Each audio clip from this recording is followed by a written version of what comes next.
Buenas tardes. Bienvenidos al ciclo de actividades por videoconferencia que brinda el Colegio Público de Abogados de la Capital Federal. Hoy, como actividad organizada por el Instituto de Derecho Tributario, contamos con los doctores Susana Acorinti, Daniel Barbato y Gladys Vidal, que nos hablarán de objeción de conciencia tributaria. ¿Es posible?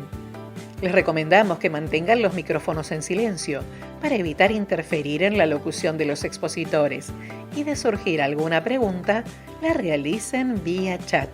Ahora sí, le damos la palabra a los doctores. Bienvenidos.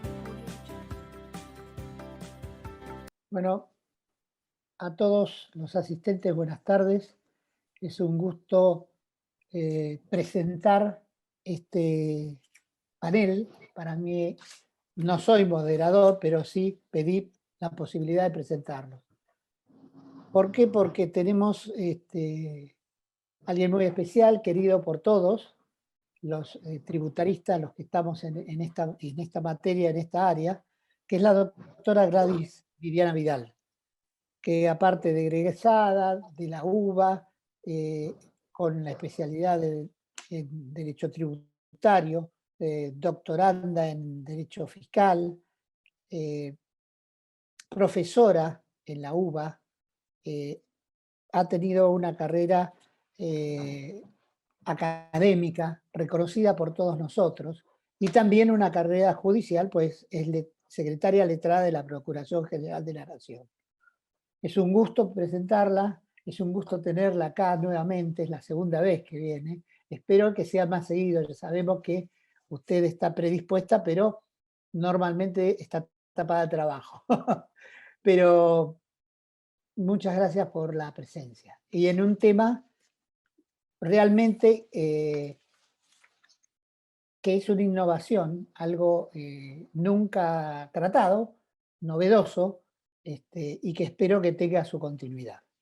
También quiero estar presente porque Susana Corinti es la subdirectora o vicedirectora del instituto. Así que para mí es un placer presentarla. También es abogada, procuradora en la UBA, ha tenido cargos en la AFIP, o sea, antes de gato fue ratón, como decimos nosotros. Estuvo antes en esto, es columnista del suplemento de Derecho Fiscal y Previsional del Cronista Comercial desde hace muchísimos años, es docente de grado, posgrado, autora de numerosos comentarios y libros y publicaciones, y también es coordinadora de la carrera del Instituto de Derecho Tributario nuestro, y estabas en el cuerpo de abogados, coordinabas en la Escuela de Cuerpo de Abogados del Estado. No me salía. Ahí está. Está como coordinadora de esto y como docente. Y por último, el secretario del instituto, que es Daniel Barbato, que también es abogado, especialista en Derecho Tributario, hizo un curso también en Salamanca, en España, profesor titular en la UBA, integrante de la especialidad, de la carrera de especialización de la comisión académica, docente en la UBA. También tiene numerosos trabajos publicados y es con Susana Corinti, son los encargados de las novedades fiscales y de provisionales desde hace muchísimos años en el Cronista Comercial, que nos tienen informados a todos. Creo que el tema amerita tratarse. Creo que es importante empezar a analizar este tipo de situaciones antes de la pandemia y después de la pandemia con mayor razón, con mayor razón. Les agradezco que hayan tomado la iniciativa de analizar y de poder tratar desde nuestro enfoque no desde otro enfoque, desde nuestro enfoque, la objeción de conciencia tributaria. Yo me retiro, no hablo más, los voy a escuchar atentamente. Buenas tardes y muchas gracias a los tres por estar. Ahí está. Hola, buenas tardes a todos. Primero, muchísimas gracias al doctor Haddad por sus cálidas palabras. Siempre me invitan y la verdad me tienen mucha paciencia porque me piden a veces cosas y no se las puedo cumplir, sobre todo en lo que significa por ahí dejar material escrito, pero bueno, las responsabilidades a veces hacen que uno pueda cumplir con todo, trata de cumplir con la mayor cantidad de cosas que puede. En segundo lugar, agradecer particularmente a Susana Corinti y a Daniel Barbato por esta invitación, que para mí es un desafío, porque para mí sería, y lo digo sinceramente tanto Daniel como Susana, afrontar un tema por ahí tributario más específico sería como algo mucho más llevadero y mucho más sencillo para encararlo. Al tener que preparar este tema, me llevó a ver cuestiones que tienen que ver hasta con filosofía y a leer algunas cosas que uno tiene por ahí en algún cajón olvidado y a recordar que yo en algún momento escribí sobre algunas de estas cuestiones, por ejemplo, alguna que vamos a ver que se vincula, que creo que esto lo va a hablar Daniel, ¿no? La diferencia entre resistencia fiscal y desobediencia fiscal y el tema de la objeción de conciencia. Entonces te lleva a reflotar cosas que por ahí uno trabajó en un momento y las dejó guardadas en algún lugar. Y después actualizarte en cuestiones que por ahí uno no trabaja todos los días, justamente porque es muy amplia el espectro que abarcan estos temas, ¿no? La objeción de conciencia no es algo pura y estrictamente tributario. Y a mí me toca, en el marco de esta charla, hacer la introducción al tema, después de lo específicamente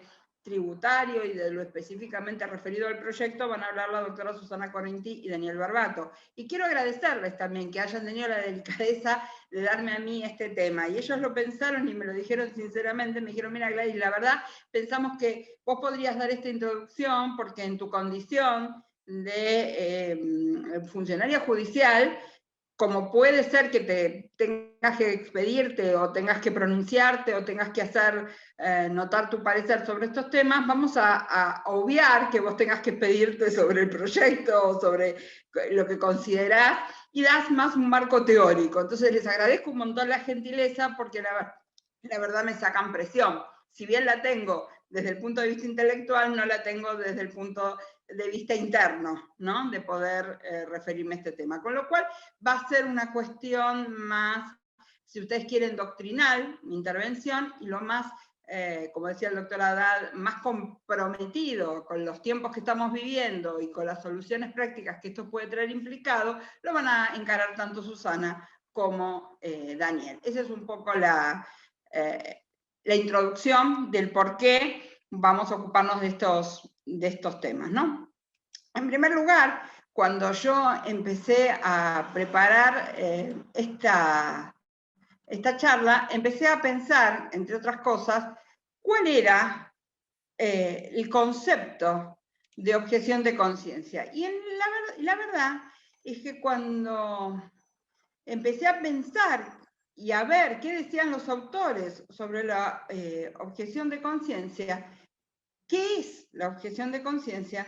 Me encontré con que hay un sinnúmero de conceptos y de definiciones sobre este tema. Entonces tuve que elegir alguna que me parecía que se correlacionaba con la decisión que había tomado, las decisiones que había tomado la Corte Suprema de Justicia de la Nación sobre este tema y que me parecía que podía servirnos y que podía ayudarnos. Y en ese sentido, traigo una definición que dice que la objeción de conciencia es un instituto jurídico que permite que se puede exceptuar a una persona determinada del cumplimiento de una obligación legal en los casos en que la acción que la ley establece, la conducta que la ley establece que debe ser cumplida, es decir, la orden que da la norma, choquen o se enfrenten o colisionen con sus más profundas convicciones, tanto religiosas, éticas como morales. Y adiciona algo más que me parece que es clave en todo este tema, que no lo dice la Corte Suprema, pero también lo dicen los comités, varios comités internacionales de ética, que señalan que lo importante de la objeción de conciencia es que siempre que el individuo tome esto frente a esta colisión y tome la decisión de ser un objetor de conciencia, no tiene que causar un perjuicio a un tercero. La decisión que él tome no perjudique los derechos de los terceros. En realidad, si nosotros lo pensamos, acá podemos ver que hay una superposición o una confusión entre lo que puede ser un mandato establecido por la ley y un mandato moral interno del individuo. El problema es que el individuo puede moverse en tres planos respecto a su actividad. Por un lado, puede tener una actividad que es moralmente interna y que queda pura y exclusivamente en su esfera interna, como podría ser el pensamiento. Hay una segunda actividad, que es que piensa moralmente esto y de alguna manera lo exterioriza y lo puede exteriorizar. Y la tercera cuestión es cuando esa exteriorización afecta además una cuestión que nosotros consideramos como la red pública o la red social. Y es ahí donde entra en juego otra variable, dos variables más, que son el bien común y la justicia. Y entonces, frente a esto, se produce un conflicto que muchas veces dirimirlo lleva a grandes controversias, y se han escrito sobre esto largos ríos de tinta. Pero lo fundamental y esencial en la objeción de conciencia es que hay el conflicto entre lo moral, lo ético y la ley. Es decir, lo que entra en juego es la conciencia individual, la más íntima creencia individual. ¿Por qué marco esto? Porque esto seguramente Daniel lo va a remarcar más. Cuando nosotros hablamos de la desobediencia o la rebelión o la resistencia, sobre todo lo podemos ver, y ahora voy a dar un ejemplo, en el campo tributario, no es tanto una colisión con algo moral, sino que detrás de esa colisión hay otros aspectos que pueden ser generalmente políticos o económicos. Esta es la gran diferencia. El objetor de conciencia tiene que ver con un plano mucho más fuerte interno, ¿sí? Tiene que ver como un choque entre lo que creo y una norma general y obligatoria. Esto es fundamental. Por eso considero que es necesariamente imperioso que haya una regulación sobre el tema de la objeción de conciencia. Si bien en nuestro país no tenemos una regulación autónoma sobre la objeción de conciencia, sí tenemos regulación en determinadas leyes, sobre todo vinculadas a la salud pública, donde encontramos normas referidas a la objeción de conciencia, pero no tenemos una regulación autónoma y propia sobre la objeción de conciencia.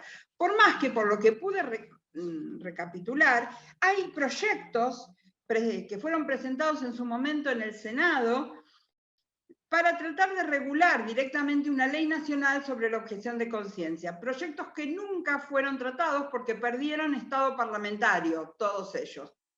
Por ejemplo, hay un proyecto del año 2009, del año 2011, del año 2013, 2016, y creo que el último que hubo con un sentido amplio, normativo y autónomo fue uno que promocionaron o presentaron, mejor dicho, dos diputados, entre ellos el diputado Rodríguez Sá, en el cual trató, en el marco de un momento donde estaba álgida la discusión de un tema que todos sabemos fue muy controvertido y cada uno tiene su postura al respecto, pero que movió y puso en la palestra el tema de la objeción de conciencia, que es el tema del aborto, donde promovió y consideró que en un Estado federal, y esto lo dicen los fundamentos de ese proyecto, el tema de la objeción de conciencia todavía se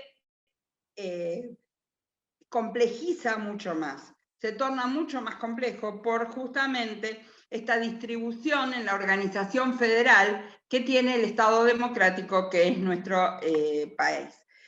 Es cierto que la objeción de conciencia se utiliza en general en casos específicos, como puede ser el aborto, la eutanasia, la muerte digna, el uso de armas, el servicio militar obligatorio.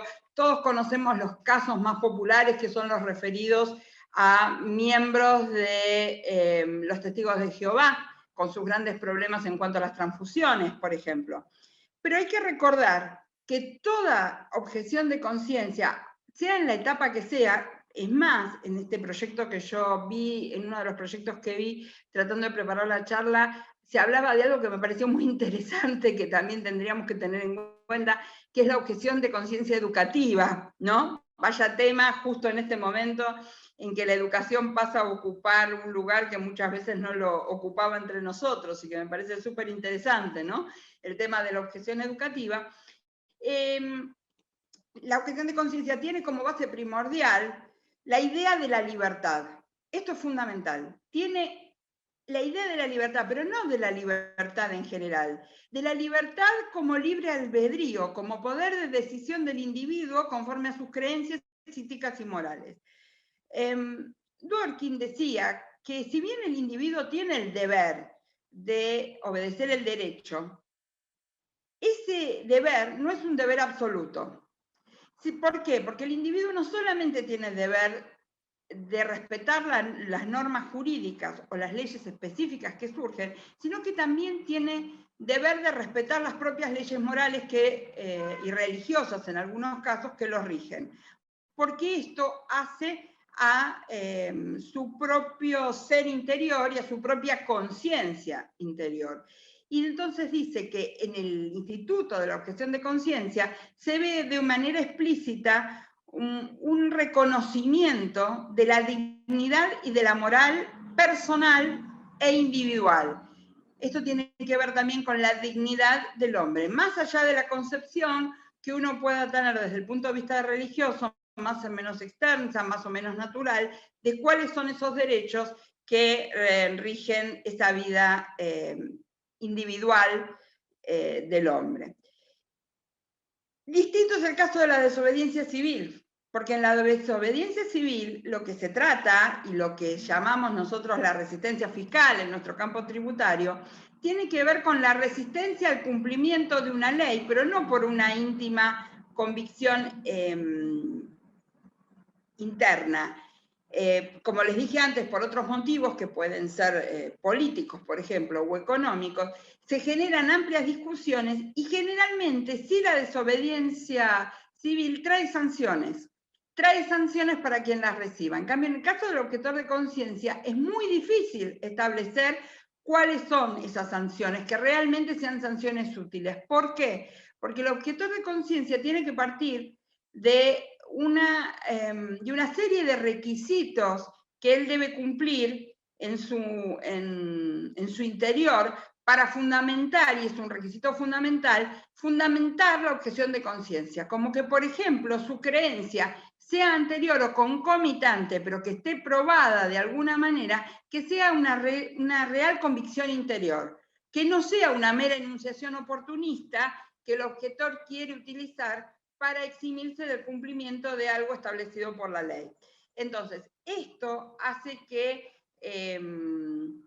tenga que serse muy cuidadoso, porque si el objetor de conciencia está utilizando esto como un artilugio, es muy difícil poder evitar algo que dijimos que era fundamental en la objeción de conciencia, que es el daño a terceros.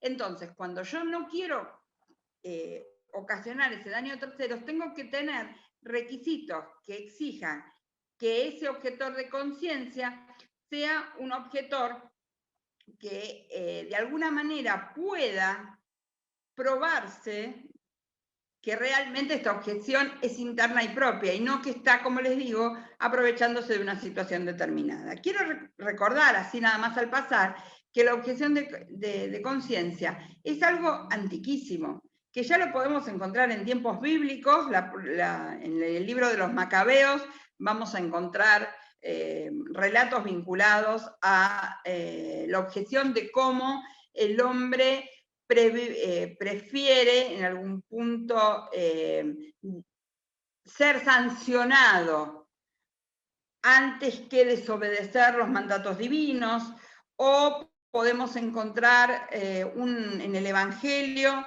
una respuesta de Pedro, por ejemplo, a los judíos, en particular a las autoridades políticas, donde ellos vuelven a remarcar la objeción de conciencia fundamentada en la obligación de obedecer a Dios antes que los hombres.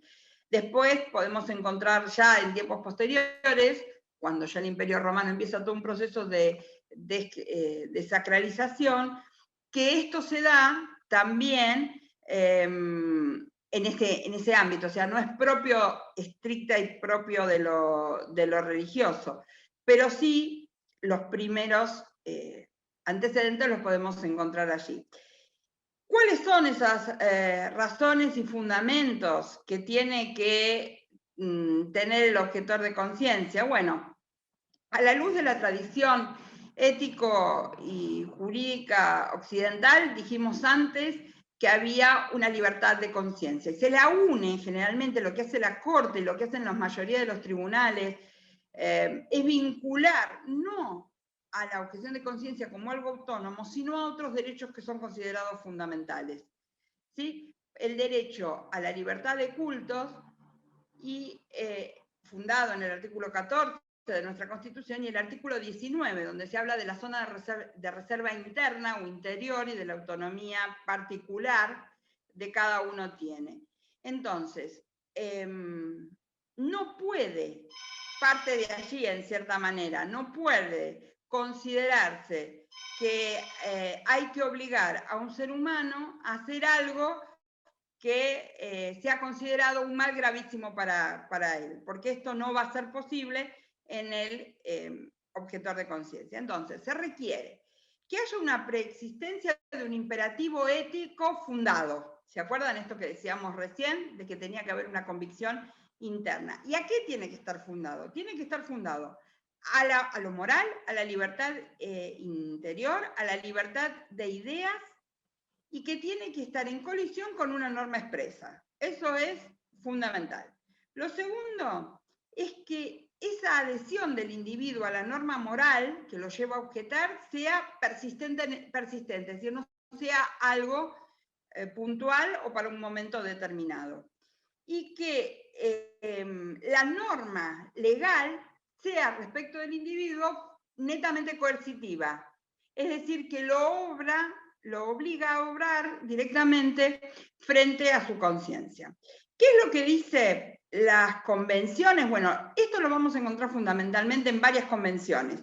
Una de las convenciones fundamentales en que vamos a encontrar esto en la época actual, porque esto que les decía que antes no tenían, o las normas no encontraban tanto fundamento desde el punto de vista jurídico, sino que buscaban todo desde el punto de vista moral, encontró cierto fundamento en los tratados internacionales constitucionalizados por el artículo 75, o sea que les da rango constitucional el artículo 75, inciso 22 de la Constitución Nacional.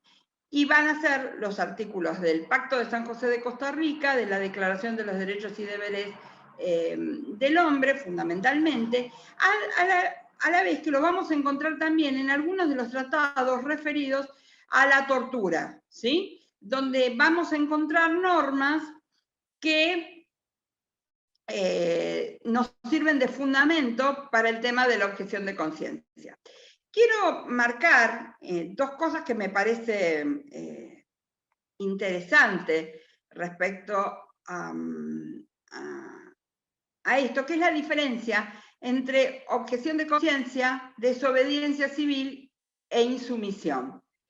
La objeción de conciencia es la negativa, como dijimos, a cumplir con algo establecido por las leyes o algún reglamento, ¿sí? Puede ser un protocolo.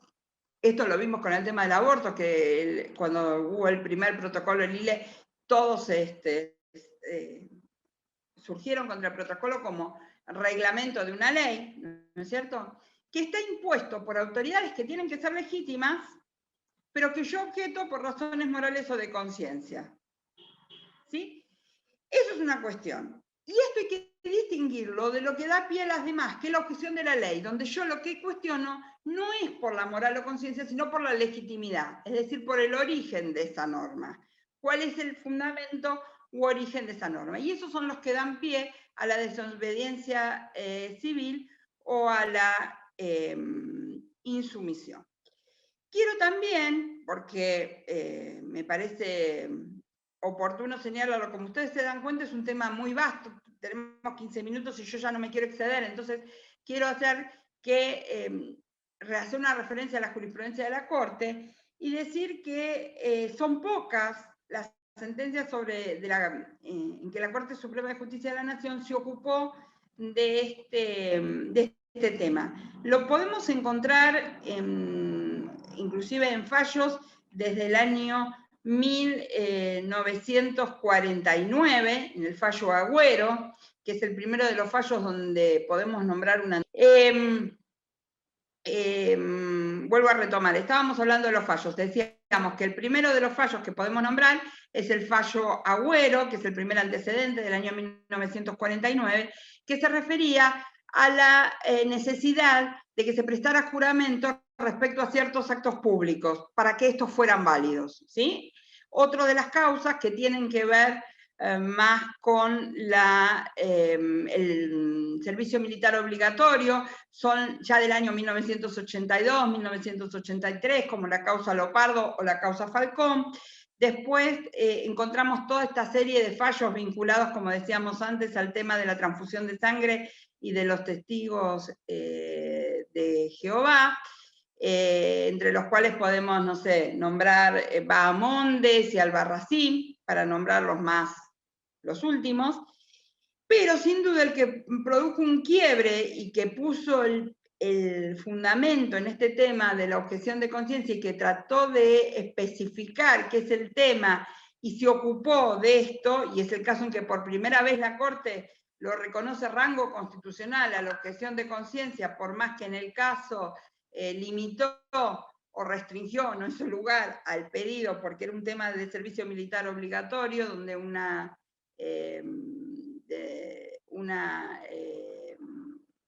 católico pedía no cumplirlo porque consideraba que esto violentaba, no utilizar las armas, y la Corte le dijo que bueno, pero que tenía que cumplir el servicio y tenía que ser un año más de servicio. En este caso me parece que es sumamente interesante, que es el caso Portillo.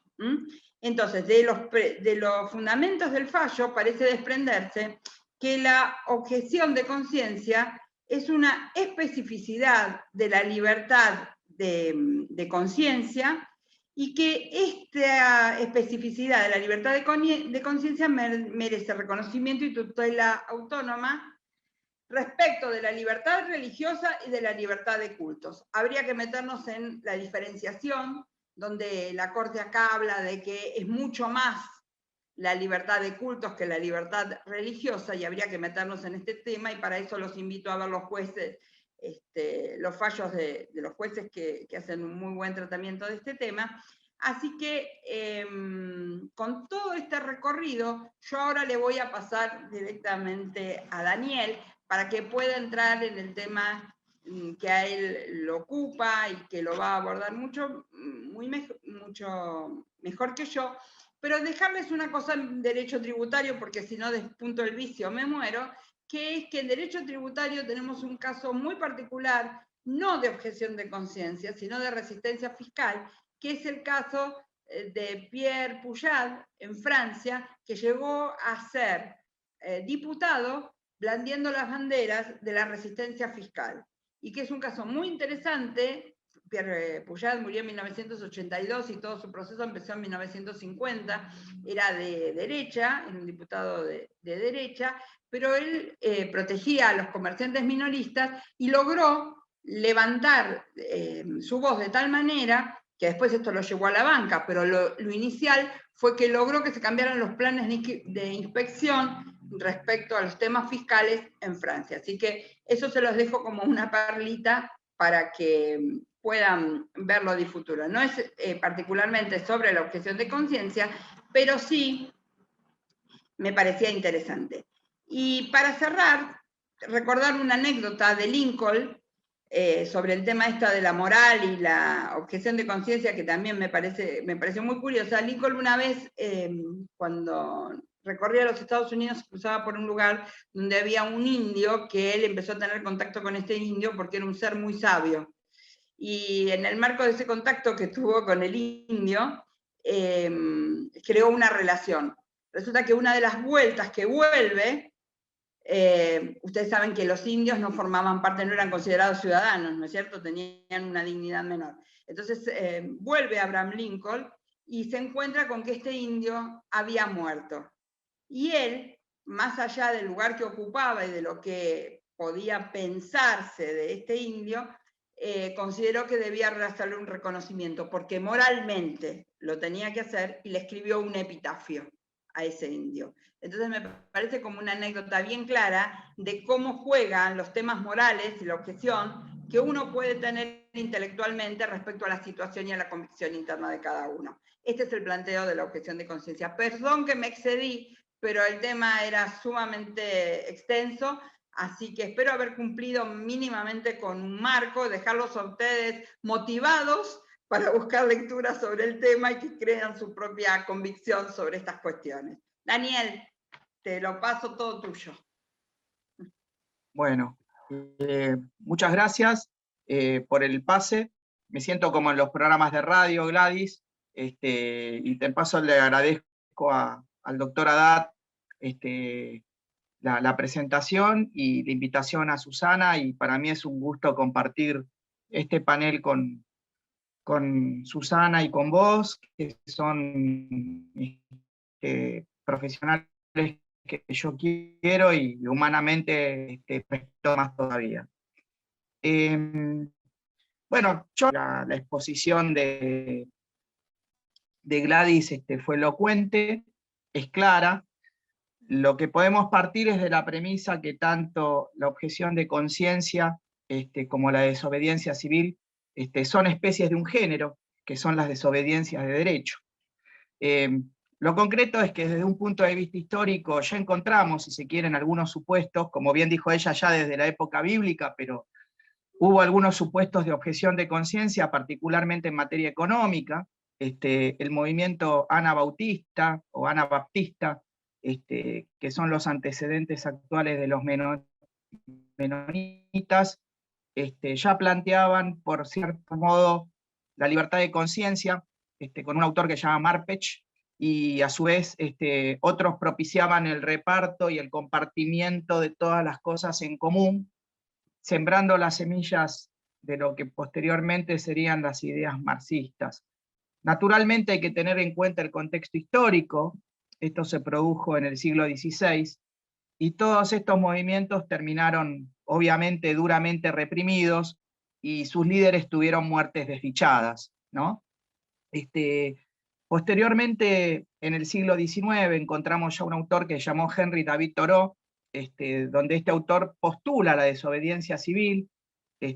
Fue alguien que sostuvo una suerte de resistencia pacífica porque él no estaba de acuerdo cómo se utilizaban los fondos estatales de su país.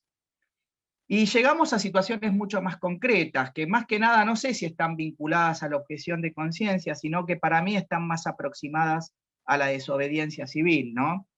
Entre ellos, para citar los ejemplos a mi juicio más paradigmáticos, serían el de Mahatma Gandhi, que logra a través de una vía pacífica la independencia de la corona británica por parte de la India y de Pakistán, los movimientos de Luther King en la década del 50 contra la política segregacionista en materia racial, y si se quiere, se puede ver algunas películas americanas donde en la década del 60 movimientos pacifistas, donde los más conocidos fueron los hippies, sostuvieron una resistencia a la guerra de Vietnam, ¿no? Entonces, lo concreto es que en cierta medida la desobediencia civil exhibe distintos ejemplos a lo largo de la historia contemporánea.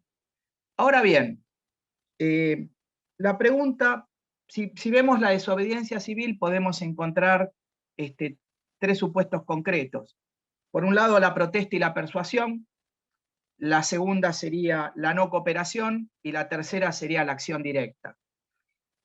Con relación a la protesta y la persuasión, es muy raro que eso se visibilice en materia tributaria. No conozco ninguna agrupación que salga con banderas y pancartas que dicen no al pago de los impuestos o no a la elevada presión fiscal existente. Simplemente hay opiniones y expresiones de deseos por lo general para aquellas personas que surfen en la carga tributaria.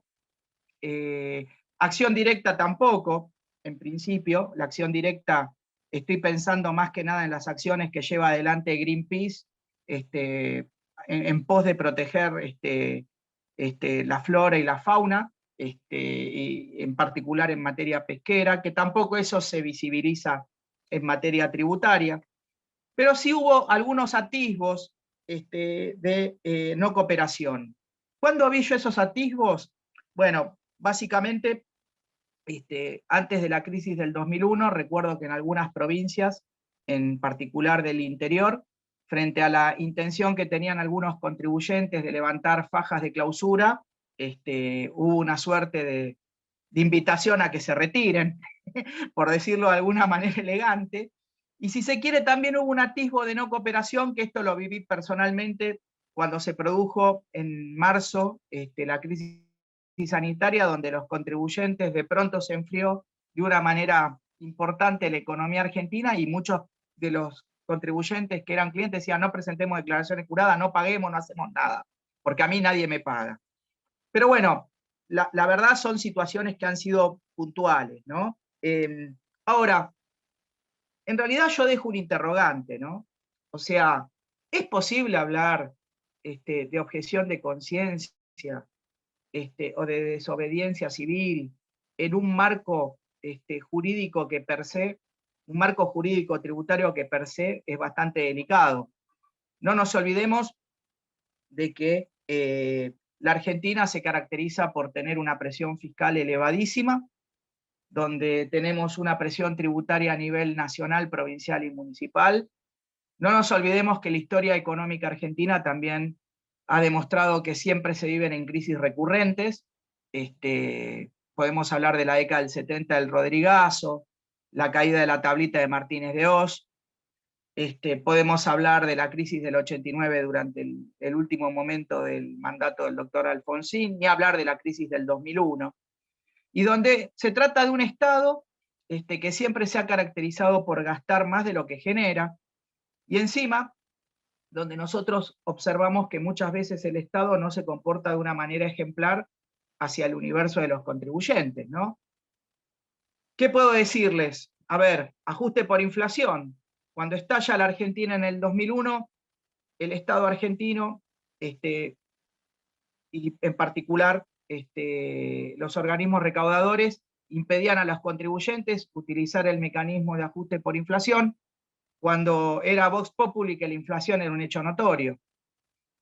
Ni hablar, si se quiere ahora, para dar un ejemplo concreto, del impuesto a la riqueza, donde claramente se lo rotula como aporte solidario, que de aporte no tiene nada, y que se trata, palabras más, palabras menos, de un impuesto sobre los bienes personales bis.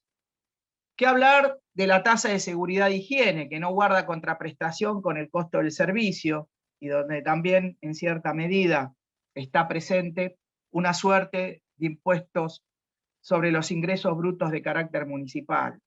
Y ni hablar del régimen penal tributario, donde en realidad se ha convertido, en vez de ser una herramienta para perseguir los grandes fraudes impositivos, se ha convertido en una herramienta de recaudación, y donde claramente, si hoy cotejamos el 1,5 millones que considera la condición objetiva de punibilidad, estamos hablando de un poco más de 10.000 o 15.000 dólares. Entonces, lo concreto que en este marco jurídico es muy difícil tratar de encuadrarlo dentro del concepto de objeción de conciencia tributaria, donde, como dijo Gladys, en alguno de los fallos, creo en Portillo, en el considerando 12, la Corte dijo, para analizar, para analizar este instituto hay que analizar la conducta del objetor. Bueno, entonces, en realidad es muy difícil esto dentro de este marco jurídico impositivo que todos nosotros vivimos. Tampoco podemos hablar de una desobediencia civil. Quizás, a mi juicio, el único caso donde hubo un supuesto de desobediencia civil, que tampoco lo fue, porque se resolvió de otra manera, fue cuando fue la guerra de Malvinas, que alguien podía haber dicho, mirá, no pago el impuesto sobre los plazos fijos porque estoy en contra de financiar esta guerra. Tanto Gladys como Susana fuimos alumnos del doctor Casás, y eso se resolvió desde otro punto de vista, y bueno, generalmente se trató del efecto noticia, que no tiene nada que ver ni con la objeción de conciencia, ni con la desobediencia civil. Lo concreto es que yo interpreto, a lo largo de lo que veo, que en realidad los contribuyentes argentinos, frente a una importante presión fiscal y frente a un contexto inflacionario, de hecho, creo que en el último año hubo una inflación del 40%, ¿no? Lo que hacen muchas veces es una suerte de resistencia pacífica. ¿Qué es una resistencia pacífica? Utilizan todos los mecanismos que prevé el ordenamiento legal, ¿para qué? Básicamente para postergar el pago de los impuestos. Esa es la realidad. Pero eso no tiene nada que ver ni con la objeción de conciencia, ni tampoco tiene que ver con la desobediencia civil. ¿Qué es lo que dicen todos? Mirá, la verdad, hoy a mí en dólares tengo este crédito tributario en contra, me sale tanto, y lo más probable es que dentro de X tiempo me va a salir más barato en esa moneda, y además el Estado seguramente va a dictar una moratoria. Entonces, desde mi modesto punto de vista, por lo menos en estos temas que me ha tocado analizar, yo diría que no tiene nada que ver ni con la objeción de conciencia tributaria, ni con la desobediencia civil, sino que creo que son resistencias pacíficas que forman parte de algo que se llama una planificación fiscal defensiva. Eso diría que es el caso de lo que estamos hablando. Naturalmente, vuelvo a un punto y ya le doy la palabra a Susana. En realidad, creo que sí hay algo que sí es aplicable al tema de la objeción de conciencia, que es cuando ella hizo mención al tema del aborto. Bueno, anda dando vuelta un proyecto de ley, y en esto, si quieren, ya le empiezo a pasar la posta a Susi, para que ella continúe y lo explique, donde ahí sí creo que podría encuadrar con mayor exactitud los conceptos que estamos conversando en esta reunión. Que sí, bueno, muchas gracias por escucharme y muchas gracias por invitarme a compartir este panel con gente que uno respeta y aprecia mucho. Buenas tardes.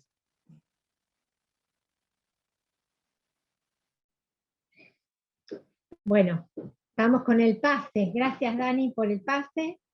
Bueno, mi agradecimiento fundamentalmente al doctor Haddad, porque cuando nosotros propusimos esta charla, que yo le comenté a Daniel, y bueno, después convocamos a Gladys y ella aceptó, no estaba todavía el proyecto de ley que vamos a comentar al final de mi charla.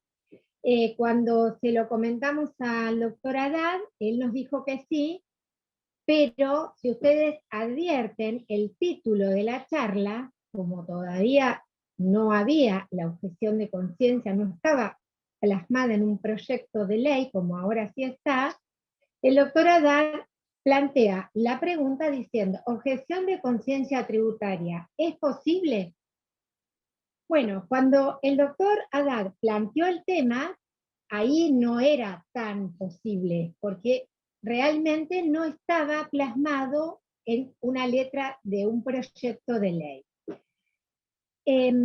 Entonces, vuelvo al principio. Agradezco, me encanta poder estar con Daniel, con Gladys, y agradezco a todos los que están presentes, porque realmente es la primera charla que damos, me atrevería a decir, en la Argentina, sobre la objeción de conciencia tributaria.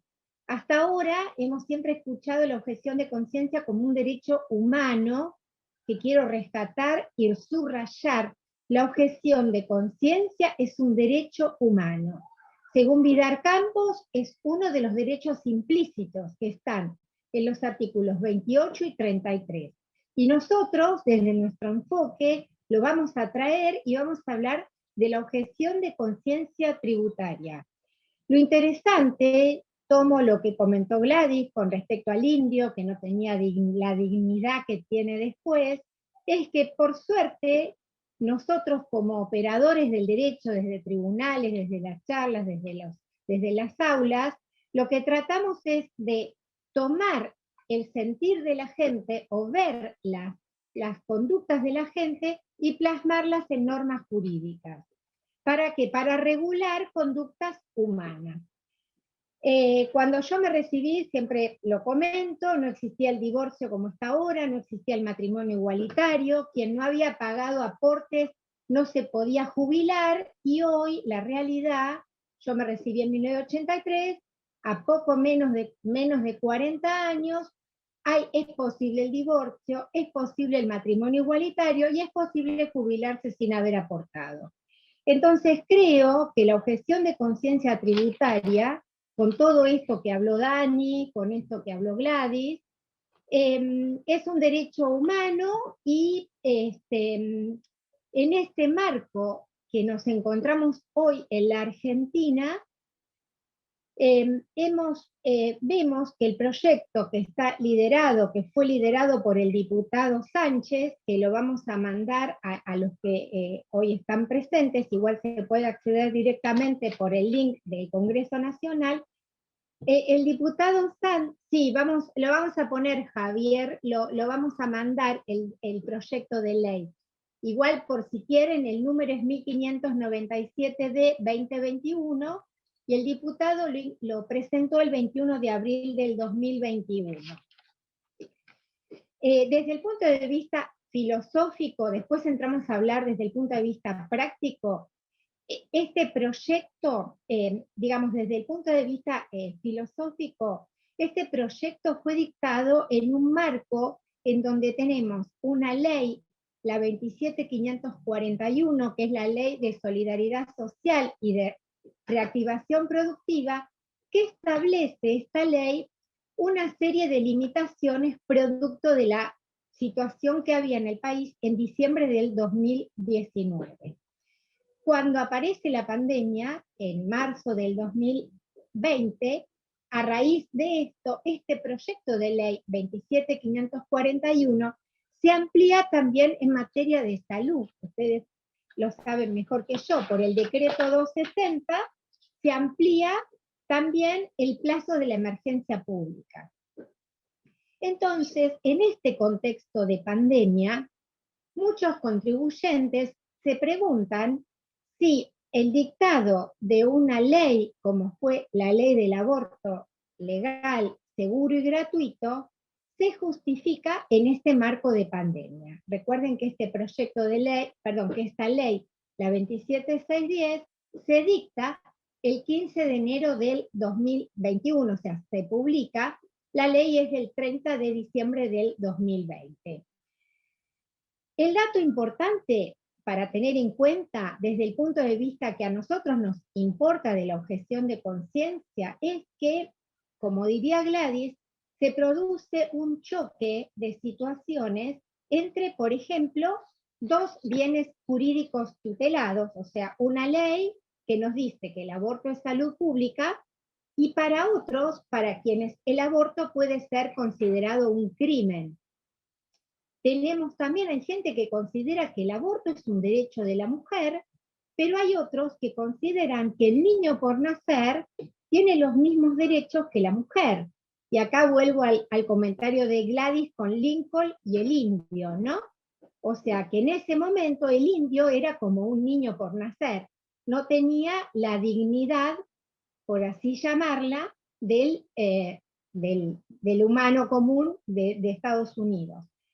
Entonces, este choque de situaciones, ¿sí? La obligación tributaria tenemos y la libertad de conciencia, pero lo interesante para avalar este proyecto de ley de la objeción de conciencia tributaria es que la ley 27610, que habla del aborto legal, seguro y gratuito, establece la posibilidad de que haya objetores de conciencia respecto de quién, de los que son operadores de salud. Los artículos 10 y 11, como decía Gladys, que no hay una ley de objeción de conciencia federal, sino que hay objeciones de conciencia reguladas individualmente. Bueno, la ley 27610 del aborto legal, seguro y gratuito establece la posibilidad de que los médicos y el personal de salud sean objetores de conciencia. También los establecimientos de salud pueden ser objetores de conciencia. Entonces, tenemos que hay una ley específica, la ley que acabo de mencionar, en donde autoriza o reconoce este derecho humano fundamental a la objeción de conciencia para el personal de salud y los institutos de salud. Entonces, la pregunta que se hacen los contribuyentes es, si para mí el aborto es un crimen, ¿por qué yo tengo que trabajar? ¿Por qué tengo que con mis impuestos financiar un crimen?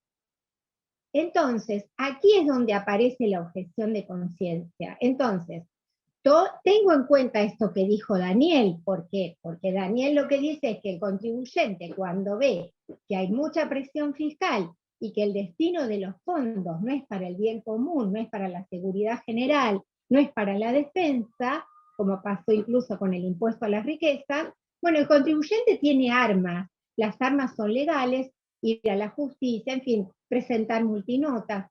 Pero el problema que se plantea acá es que la ley 27610 no estableció cómo se financia. O sea, una ley, generalmente las leyes de salud establecen cómo se financian. Por ejemplo, la ley, ya les digo, 25673, que establece el Consejo Federal de Salud, dice cómo se financia. La ley 26061, que habla de los derechos de los niños, también dicen cómo se financia. Pero esta ley no dice cómo se financia. Entonces, la pregunta es posible la objeción de conciencia tributaria? Y efectivamente, el proyecto de ley reconoce que sí, que es posible. Entonces, hecho este marco conceptual filosófico, que tiene un fundamento jurídico, porque realmente hay quien, o sea, se autoriza que haya objetores de conciencia frente a la ley del aborto, respecto de quienes realizan la actividad médica. Bueno, el proyecto de ley lo que procura es que haya objeción de conciencia tributaria. Y en términos generales es que haya una contribución especial destinada a financiar el aborto. Y acá tomamos la definición que dice la doctora Catalina García Vizcaíno, que dice que la contribución especial es una prestación obligatoria en dinero o en especie que el Estado, en ejercicio de su poder de imperio, exige en virtud de ley, por beneficios individuales o de grupos sociales derivados de la realización de obras o gastos públicos o de especiales actividades estatales. Y hablando con la doctora García Vizcaíno, ella me decía que, bueno, que el legislador tendría que haber presentado también una anulación del proyecto de ley del aborto. Y precisamente cuando, bueno, a raíz del comentario que me hizo la doctora García Vizcaíno, empiezo a ver el proyecto de ley y efectivamente también se presentó un proyecto destinado a derogar la ley del aborto. ¿Qué quiere decir con esto? Estos conceptos encuadran en lo que decía Gladys y lo que decía Daniel, en que haya una real convicción interior y no oportunista frente a una actividad estatal que es considerada ilegal, criminal, inconstitucional, el concepto que quieran, pero ese concepto viola las propias convicciones de quien va a ser contribuyente. Y acá yo me hice así algunas preguntas muy domésticas, ¿no? Y entonces dije, ¿en qué se diferencia la autonomía individual y la libertad de conciencia del personal de salud al cual hace referencia el artículo 10 y el artículo 11, que no quiere prestar su servicio por un acto que considera que es aberrante, en cualquier ciudadano que no está de acuerdo a trabajar para pagar impuestos para que su dinero vaya a financiar el aborto. Les cuento algo que los que me conocen saben, que soy fanática de los animales. Y ahí me pregunto yo, si se creara un hospital público afectado a los animales, yo sería la primera en pagar una contribución especial, como la define la doctora García Vizcaíno, para el sostenimiento de esta actividad estatal. Entonces, ahora sí entro, o sea, planteado este concepto técnico, ¿no?, de la igualdad de conciencia, de la igualdad de la objeción de conciencia para el personal de salud y para el contribuyente, vamos a entrar en el proyecto de ley propiamente dicho, que va a estar, que ya lo subió la doctora Florencia Cortés, que tuvo la gentileza de plantearlo, y de enviarlo. Y si ustedes leen el artículo 12 propuesto como proyecto de ley, se crea un fondo de financiamiento con el objeto de financiar todo gasto que demande aplicar la ley del aborto legal, seguro y gratuito. Y este fondo, ¿sí?, va a estar afectado a este fin específico. Esta contribución especial, ¿quién la va a pagar? La van a pagar las personas humanas que tengan domicilio en el país. Cualquier nacionalidad. ¿Quiénes más las pagan? Las personas humanas que no tengan domicilio en el país, pero que vengan a usar este servicio especial. Entonces, si alguien viene a abortar a la Argentina, que pague. Sería, por eso digo, como una contribución especial, como una tasa de justicia. Si alguien va a litigar en tribunales, bueno, paga la tasa de justicia. Entonces, personas humanas que tienen domicilio en el país, personas humanas que no tienen domicilio en el país, pero que van a usar los servicios de la ley, las personas jurídicas cuyo objeto social o actividad esté vinculada a promover el aborto provocado, identidad de género, diversidad corporal, derechos sexuales y cualquiera que tengan vinculados con perspectiva de género, porque como les dije antes, en mi caso, yo no tendría problema en financiar extra de los impuestos que pago en general, un hospital público para animales, para gente que no tiene recursos o para animales que están por la calle. Y el último supuesto es aquellas personas de cualquier nacionalidad, origen, humanas, no humanas, que quieran aportar voluntariamente a esto. Esta contribución especial para la ley, para este proyecto, por ahora establece la objeción de conciencia para ¿quiénes? Para aquellas personas cuyas convicciones morales, éticas, religiosas o científicas o su ideario institucional son contrarias a la aplicación de esta ley. Y para el ejercicio de esta objeción de conciencia, al igual que con la ley 27610, basta con la simple manifestación de voluntad por el objetor. Y el silencio se presume como manifestación tácita de la voluntad a los efectos de ejercer la objeción de conciencia. ¿Y quiénes están exceptuadas? Las personas que acrediten ser insolventes o no tener capacidad para su pago. ¿Cuánto pagan por esta contribución especial en este proyecto de ley? Se establece para las personas humanas una contribución anual de 15.000 pesos. 15.000 pesos por año. ¿Sí? Es menos de un monotributo ¿sí?, por mes. Entonces, por año 15.000 pesos. Y para las personas jurídicas de cualquier carácter, el 21% de los ingresos reflejados en el estado de resultado o cuenta de gastos o recursos. O sea, que es menos que un IVA que paga una asociación exenta. O sea, ¿se entiende el concepto legislativo? La distribución, una vez que ingresan esos fondos, se realiza a través de una cuenta específica y lo que propone el proyecto, que la cobertura sea en función de las actividades que hay en cada provincia. No es como los fondos de coparticipación, no es como la ley 23658, sino que lo coordinarán provincias y nación según las prestaciones, terapias de apoyo, en fin, todo lo vinculado a la ley del aborto. Y el dato interesante es que se prohíbe por esta ley, justamente para ser coherente con la objeción de conciencia tributaria, que se afecten cualquier otro recurso que no estén previstos en esta ley. Y acá, y ya estoy cerrando, creo que estamos bien, ¿no es cierto, doctora Haddad? Bueno, piensen algo. Esta ley, este proyecto de ley está limitado a la ley 27610 del aborto legal, seguro y gratuito. Pero hay cosas que van a aparecer después, como ustedes saben que hubo muertes con este aborto legal, seguro y gratuito, con lo cual después van a venir indemnizaciones por daños y perjuicios propias de la actividad del Estado. Y acá les quiero contar, esta ley no prevé esto, digamos, este proyecto de ley no prevé todos estos gastos adicionales. Pero acá les quiero comentar, para abogados y como diría Gladys, para despuntar el vicio, ¿no?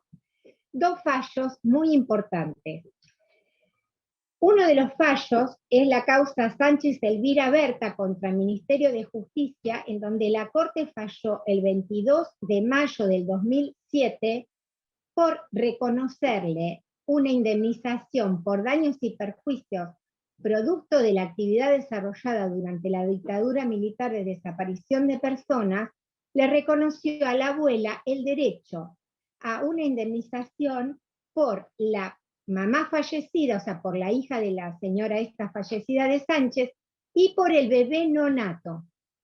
Quiere decir que estas eventuales prácticas de la ley del aborto pueden generar otro tipo de indemnizaciones.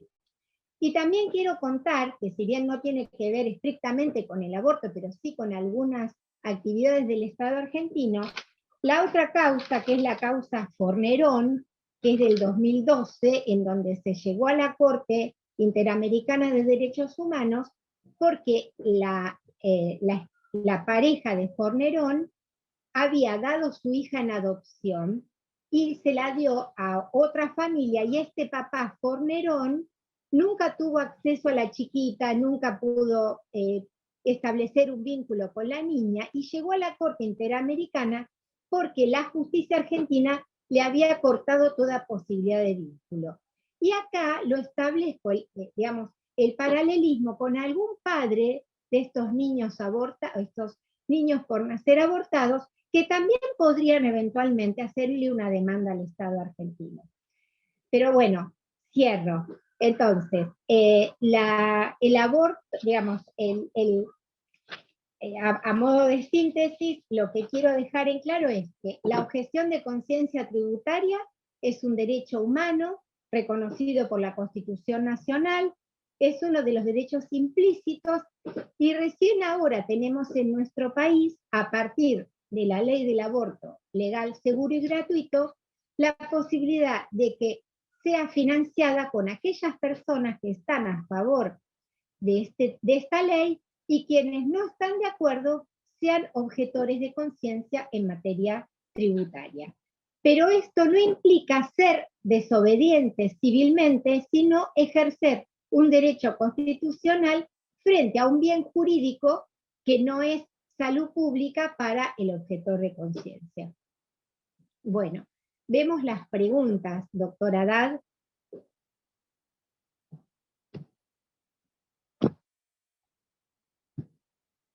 Y ya, a ver cómo estamos. Sí. Bueno, a ver.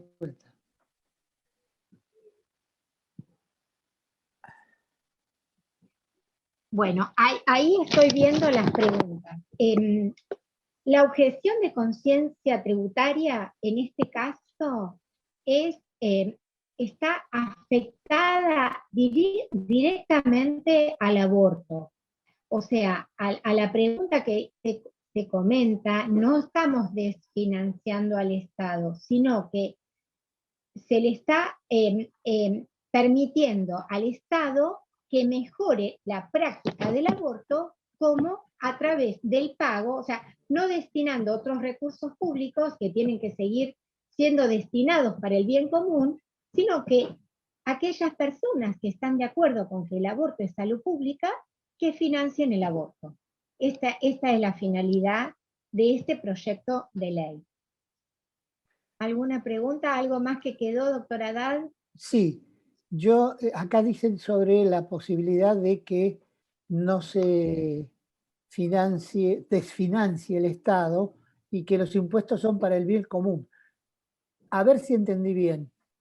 Independientemente de esta posición del proyecto de ley que vos comentás, yo podría tener una objeción de conciencia cuando realmente debería cumplir con el pago de un impuesto cuya afectación específica, porque si no es general, cuya afectación específica implique una existencia de una violencia moral, como decía Gladys, o violencia ética personal. Si no, en general no me puedo negar a pagar impuestos, porque sí. Exactamente, o sea, la pauta general es yo pago impuestos. Perfecto. El punto es cuando hay un choque entre la finalidad del impuesto y mi moral. Entonces, ante este choque... Perdón que me meta, pero acá, doctora Haddad, creo que tenemos que recordar 3 cosas fundamentales que no lo dijimos por el Farro. 3 principios fundamentales en materia tributaria. Uno, el principio de generalidad. Todos debemos contribuir al sostenimiento del Estado. Entonces no podemos utilizar la objeción de conciencia justamente como un fundamento para la excepción. Todos sabemos que todas las excepciones al principio de generalidad en materia tributaria están fundadas desde el punto de vista jurídico en el artículo 75, inciso 18 de la Constitución Nacional, que nos permite establecer las exenciones que puedan existir. El otro tema es no utilizarlo como una herramienta para crear situaciones de desigualdad. La objeción de conciencia no puede servir para obtener, por eso me parece, más allá de lo que pensemos sobre el proyecto, me parece que lo que trataba de marcar Susana recién cuando lo presentaba, era el tema de cómo se iba a financiar, cómo se iba a desfinanciar y cómo esto no iba, o sea, no se buscaba una situación de desigualdad. Ustedes saben que la igualdad en materia tributaria tiene distintas proyecciones, pero que una de las igualdades viene dada por la ley, una de las dimensiones viene dada por la ley. Entonces hay que ver cómo esto juega. Y por otro lado, claro, acá está diciendo Javier Crispino el principio de equidad horizontal y vertical, y un principio que aparte de esto es fundamental en materia tributaria, que nombró Susana cuando habló de por qué es un derecho humano, que es el artículo 28, referido al principio de razonabilidad. Todas las decisiones de la Corte, donde la Corte trató el tema de la objeción de conciencia, principalmente Portillo, estuvieron sometidas al principio de razonabilidad. Entonces, estos son parámetros que tenemos que tener en cuenta a la hora de poder escribir cualquier argumento que tenga que ver con la objeción tributaria. Por esto que yo les decía, decir que moralmente me colisiona o me choca, no me alcanza. Tengo que probar cómo, probar esto que decía Susana, que no es una cuestión de oportunismo, y marcarlo, ¿no? Entonces me parece que está bueno que jurídicamente le pongamos este condimento, porque sería... Es que es muy difícil. Acá me preguntan cuál es el medio de prueba. Es que justamente es el gran problema de la objeción de conciencia. Porque ¿cómo podés exigir?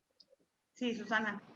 Hay algo muy importante. Por ejemplo, la ley, la 27610, cuando habla del objetor de conciencia del personal médico, lo que dice que en todos los ámbitos debe ser objetor de conciencia. Porque ustedes saben que muchas veces que hay gente que en el ámbito público es de un modo, pero en el ámbito privado hace abortos, por ejemplo. Entonces, la ley es clara que esta objeción de conciencia tiene que ser en todas partes, o sea, tiene que haber una conducta de esa persona en tal sentido, o sea, no es que, bueno, ahora no pago porque me conviene no pagar esta contribución.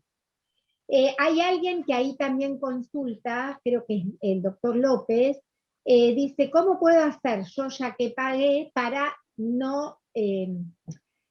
para poder pedir la devolución de este impuesto? Bueno, esto excede, la verdad que excede esto y quizás daría lugar a una acción declarativa, como dijo Daniel, o eventualmente hablar con el contador, pero esto ya entramos, ¿no?, en la casuística, ¿no? Y decir, bueno, yo pago un 3% menos porque soy objetor de conciencia tributaria.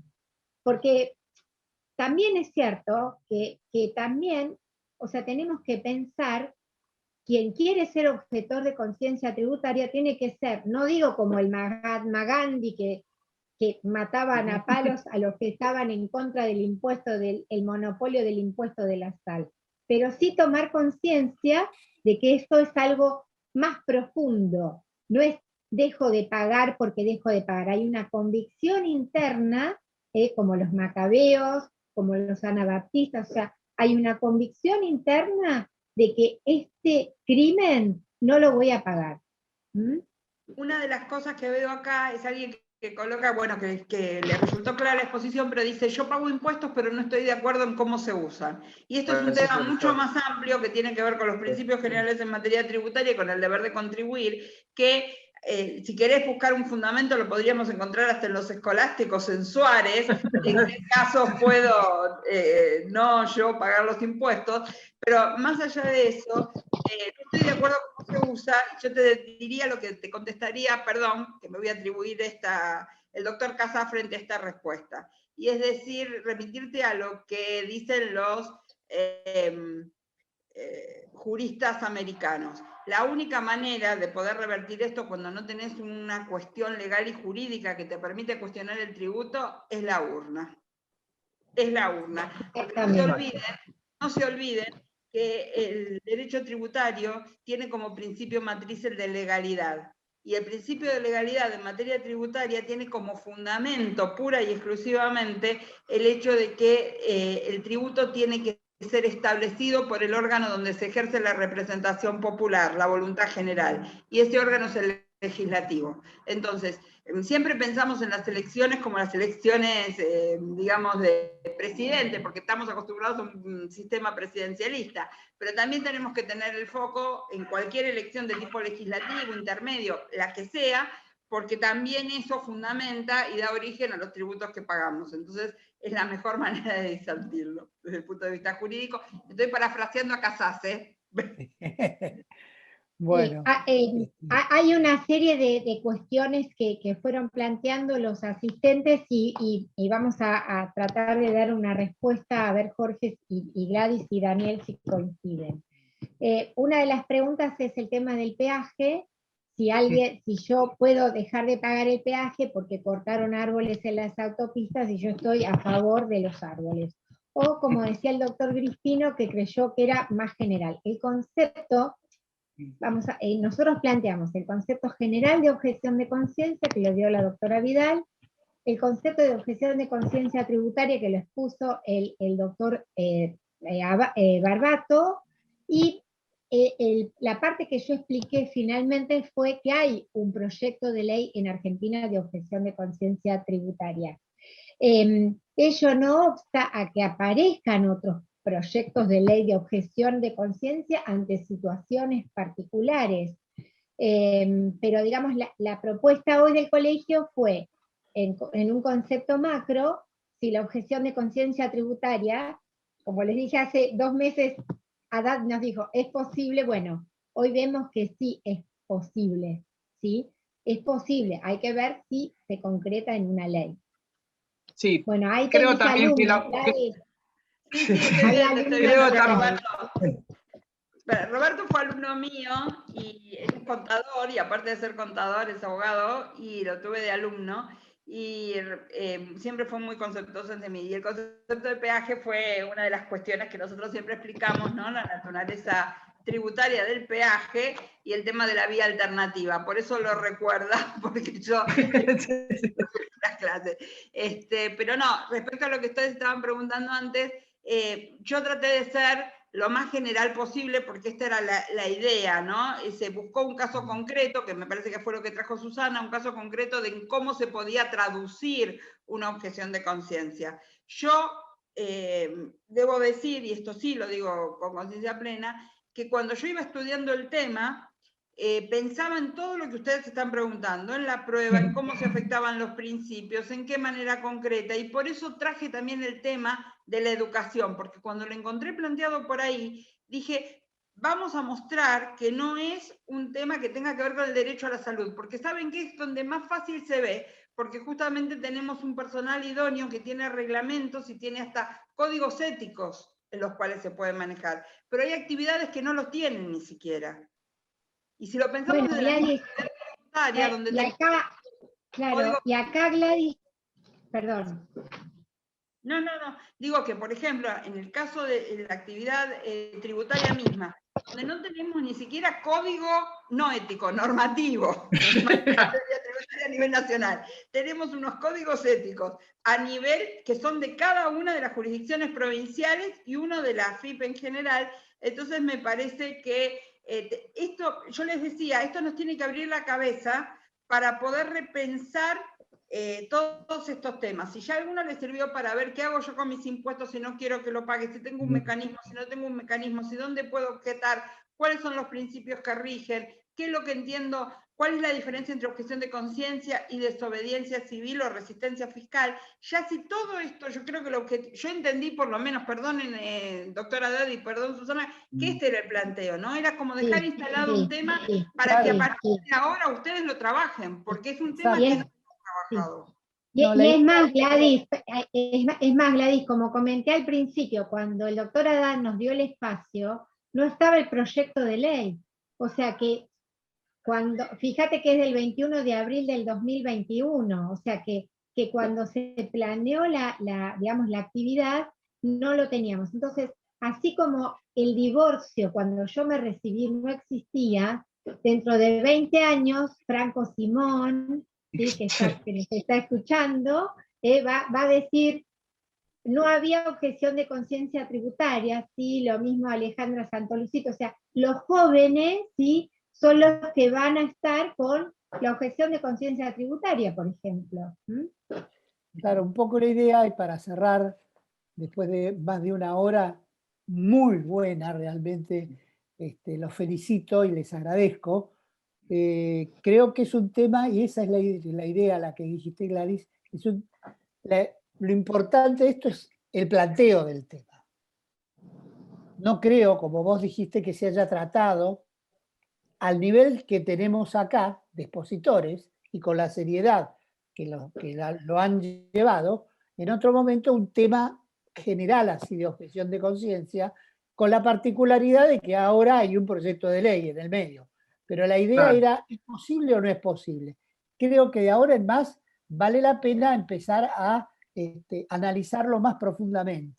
No somos Gandhi, pero tampoco podemos estar no respetando lo que de alguna forma o con alguna ley, partiendo de nuestra Constitución, que es la ley de leyes, bueno, a partir de ahí, a ver si existe alguna otra posibilidad de objeción de conciencia, dejando de lado el caso concreto que vos planteaste de la ley que vino después. Esa fue la idea en general. Yo pienso que este es un aporte muy bueno desde el punto de vista del colegio, porque temas como este o temas como los que también ahora entran en discusión en materia tributaria y que empiezan a iluminar la materia tributaria, como puede ser toda la discusión del género y la tributación de género, con todas las nuevas modificaciones, son temas que nos tienen que llamar a la reflexión. Entre otras cosas, para no perdernos en el fárrago de lo que es el procedimiento tributario solamente, y dedicarnos a ver también las cuestiones de fondo o de constitucionales en materia tributaria. Porque a veces, cuando tenemos que resolver, y lo digo desde el punto de vista, yo ejercí la profesión libremente, o sea, la trabajé, no llegué a ejercerla como abogada todo el tiempo, pero sí